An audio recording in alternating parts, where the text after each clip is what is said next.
Johannes, nice to have you here. Cheers, Alex. Fine. First of all, I mean, we play table tennis, but you look a bit like a tennis player. Is that something that, because you're all in white, like Wimbledon, or is it just your style statement for today? Well, actually, my team gave me the information. This is the best-selling color we're currently having on stock, so I tried my best. Okay, fine. Yeah, so now that we know what you're wearing and why, please introduce yourself a bit, what you're doing at TB International, and what you're doing when you're not at TB International, maybe. Yeah, so hi everyone, cheers for having us. Johannes, 37 years old, joined TBI last year. I'm in charge for all digital activities, marketplace, marketing, product data, everything involved. Some nice stuff under the brand merge code is production on demand. So a business model where we sell merchandise on Zalando, which is actually not produced yet, but shipped within 24 hours. So pretty interesting business model. TBI Group might not be so well known, as you said. We're going to go there a bit deeper. And when I'm not at work, which is currently not so often, unfortunately, proud dad, just 6 months old little baby girl at home, and cyclist. No, congratulations still. I mean, 6 months. This is why I look so tired, by the way. Yeah, I know. I know these bags. I have them also.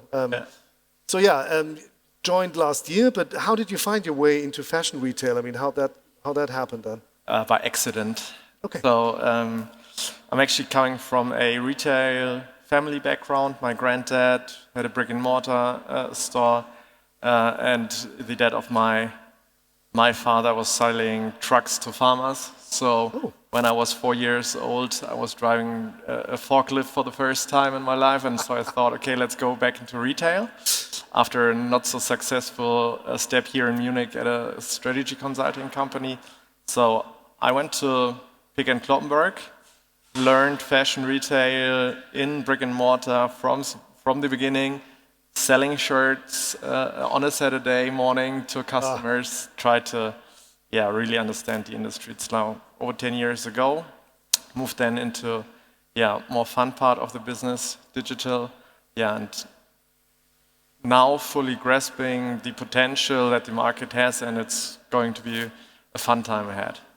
Nice that you still consider this being a fun part. That's very good. But we will shortly know why this is a fun part for him. Because we took a deep look into our data at TradeBuy and what we're having. And we can say that the GMV growth overall stagnated in 23, as you might all know.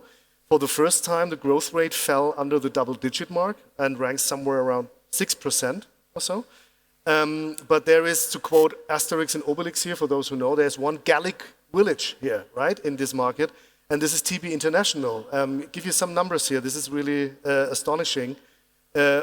Over 500 million revenue annually, 20 million pieces in stock, over 4 million B2C orders per year, and my last number was you grow with 63% this year and continue your success as if nothing happened. So what happened? And Alex, that's the figures until end of May. Now we're up to nearly 75% growth compared to last year. Yeah. How do you do that? What's going on? Well, we had the discussion last night over a beer with a few friends, and if you do the textbook analysis, you can grow from 4 factors: price, place, product, promotion. We try to cover all of them. So this is organic growth. We're not so heavily into M&A activities yet. We're going to have this at the end of the year. However, from our perspective, the market is currently stable in entry price points, and this is where our core is. So price management is the absolute key to success currently, and at the end of the day, this is what a retailer does. We're not building rockets. We're buying stock, we're selling stock, and this works out currently pretty well within our price range. Consumers tend to not to be so price sensitive as they are in higher regions. Inflation is not hitting us too hard. And we have good partners. So we try to do a partner fulfillment strategy first, which I learned over the last 24 hours is something not so many people do, but we highly recommend it. Okay. So a lot of ZFS, a lot of FBA, a lot of FBA, and this is where the fun is basically coming from our perspective. Yeah, you mentioned it. You rank amongst the biggest 5 sellers on Zalando, About You, and on Amazon, which is pretty amazing. I would be like the silent listener in your leadership round for one day when you decide on the strategy for each marketplace. So what's the different approach? So how can you be successful, let's say, on Amazon and on About You? It has to be different assortments in a different target group. So how do you approach that?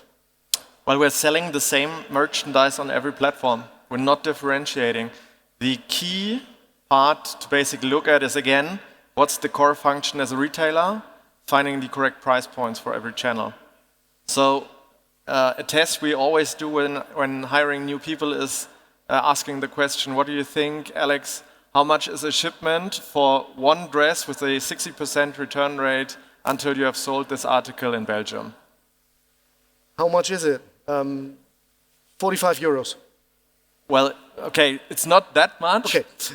But if you don't have these kind of calculations in place, then you'll never be successful. I learned at a brick and mortar retailer where you have price tags put on the articles in Asia like a year before the article is even shipped to Europe.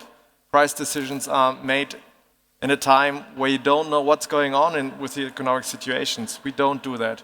We have daily pricings per product and channel. And if you don't do this at uncertainties like today, you'll never be able to sell a product at a profitable price point. And the colleagues from the panel beforehand basically just had, I think, the same perception on that. And if you're not a really, really, really good retailer who is absolutely in charge of his cost of goods and his operation and shipping costs, in tough times like this, you're gonna get pushed out of the market. When the going gets tough, the tough get going. This is what you need to do. That's one to quote, right, for your social media posts. But still, I won't let you go on that. So yeah, that's you talk about that as if it is normal. Obviously, it's for you. Why don't the other do that? Or what makes the difference? Why are you able to refer to the data and really, on a daily basis, as you said, look at it and make these fast decisions that eventually lead to your success? So I always tell, I learned fashion retail 11 years ago. And when I really started marketplace business, which was on Black Friday 2019, one of the days I will never forget, is I decided I have to forget all the basics that I learned from brick and mortar retail. So what's absolute key if you're running a store? At the end of the summer, you need to heavily discount everything so that the shelf is empty for new stock. In marketplace business, you need to get rid of all these old-fashioned way of trading. You need to make sure that your product life cycle is longer than one season. Otherwise, your algorithms will never pick up your products. You need to make sure that you have only aggressive pricing at times where customers really look for discounts and not because your warehouse decides you need to have discounts. And at the end of the day, retail media is also key to success. And you need to understand that the same rules apply for marketplaces as it's doing for your own e-commerce. You can't run an own e-commerce shop without paying tons of money to Meta and Google, and you need to do the same for retail media from my perspective too. Retail media is a good buzzword at the moment, right? So everybody's talking about it. It's relatively new, like a new function that really, I think, makes its way now to one of the top drivers of how to steer your business. But as it is relatively new to all, how could you be already so fond of it and know so much about it? So what is it, again, what makes the difference? Because, Alex, the mechanism is old. I don't know when did Google start Google Shopping? Well, 10 years ago? For sure. And sponsored products on Zalando is the same thing as steering product listing ads on Meta and Google. And to be honest, the way marketplaces actually allow you to steer it is still pretty old school. And if you play the same tactics as you would do for Google Shopping, then you'll find your way through sponsored product as well. Okay, so marketplaces out there, don't be that old school anymore, right? So just heard it from him. Okay, so now that we know that you're doing probably everything right at the moment, so what? Not everything. Not everything. But speaking from the numbers, yes. What would you think is to be expected in the next years? I mean, we talked a lot about these driving factors now. To me, it already seems that the marketplace industry has become more mature, more serious, especially after that heydays of pandemic and the COVID situation, now coming back to a slightly different situation. But, you know, it's not that the onliners do e-commerce and it's not that important for the rest. This totally changed. We are, as e-commerce business, drivers of the business. So do you agree, or do you think it's still somewhere below the wholesale retail, or how do you compare that? So the first thing I would say is that we are moving towards a time where only pros can actually manage marketplaces. The times are over where everyone just listed products and made a quick dime on Zalando. Those times are gone because the marketplaces changed their rules. So if you're not ahead of the game, pull out. You're just wasting your time, you're wasting your money. So this is going to be, from my perspective, a time of consolidation first. And I pretty much positive that it's going to be then a future of better partnerships. Because then our partners, our marketplaces, will look out for those who actually drive the business and partner up with them and to create better solutions both for the customers of the platforms, for the suppliers, and the tech behind it. So I'm actually absolutely bullish that those who are knowing what they are doing on the marketplaces will have a really good future ahead.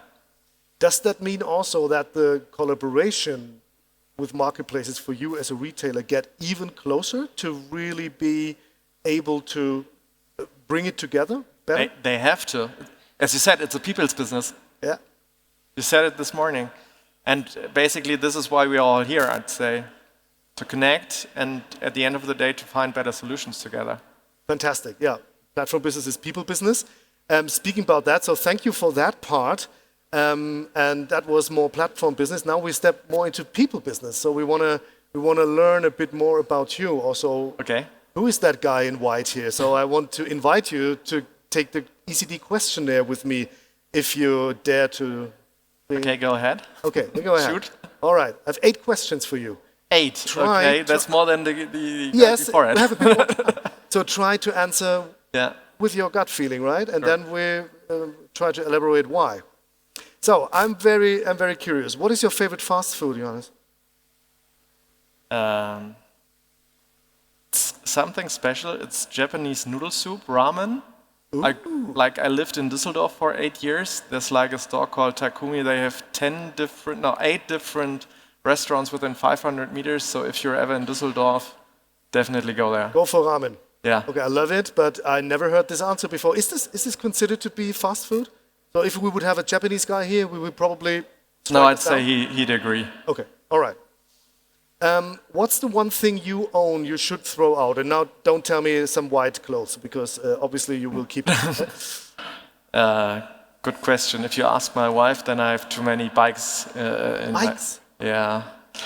Too many bikes? Yeah. Like a bike port, not a carport. Yeah, a few are in the basement there, and I have like a few ridden on now for a few years. They are in the basement. Okay. So that is perfect with Jason's answer before, because he has some tight T-shirts to give away. Now, if you need a bike and go into sports, direct message to Johannes and probably can talk about it, right? Yeah. What was the best day at work in your life so far? Well, I don't know whether it's the best, but the most interesting day and one of the shortest nights I ever had was Black Friday 2019. Crazy days back then. Went online on Zalando, 9 o'clock on Black Friday.